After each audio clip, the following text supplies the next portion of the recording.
have civil category of arms separated from those used by the military, and these are normally small arms, not necessarily even light weapons.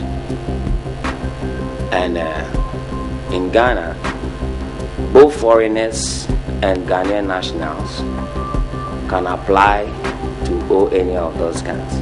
But with the foreigners, you must be resident in Ghana. That is, you must be resident here, have a resident permit. It shouldn't be anybody on visit like a tourist. No.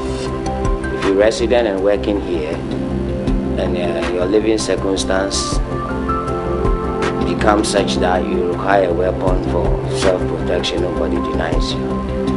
Then with Ghanaians, likewise the foreigners, you must be above 18 years by our laws, and you must conform to certain conducts in society, as in you shouldn't have any criminal traits as in record. You should be of good standing. You shouldn't be known to be temperamental person, and besides, your circumstance as a living and working should justify your need for the gun. And if you're able to satisfy these conditions, I don't think anybody would deny it.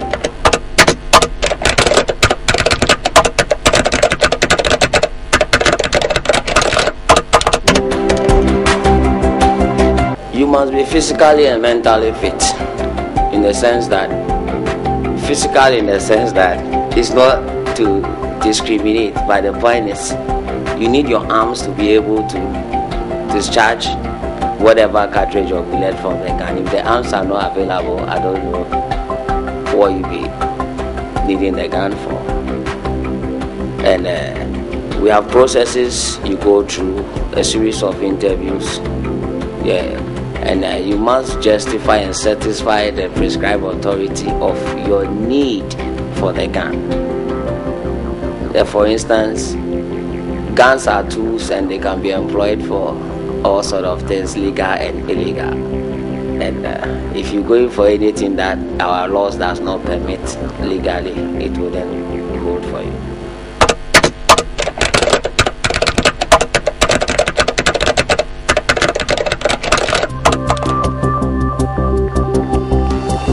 Our law does not permit so. We have the situation where, for instance, military personnel, police guards in uniform carry guns on their sides. Their circumstances are different from those of the civil category of armed users. You are not permitted to carry this out in public without the prior authority of the Inspector General of Police.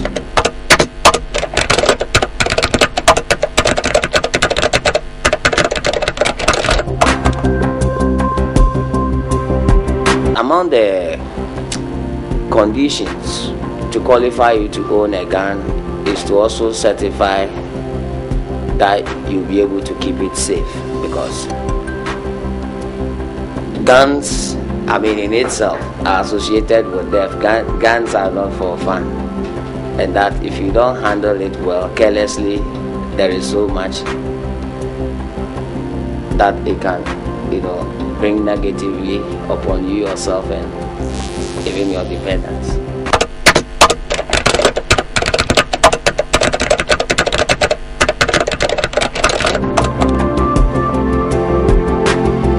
The gun is acquired for a purpose, and the purpose, the prime one we know is for self-defense. If your life is in danger, immediate danger, and that is the only means to save your life, nothing stops you from going on. But the circumstances are such that even with the service personnel, there are 4 circumstances under which they can use the gun official, even with the security services, and the same applies to the civil owners of gun. You can't fire at people retreating. At the point the person is retreating, your life wouldn't be in imminent danger. So when you come under attack, nothing stops you to defend yourself. But it should be purposely for defending yourself.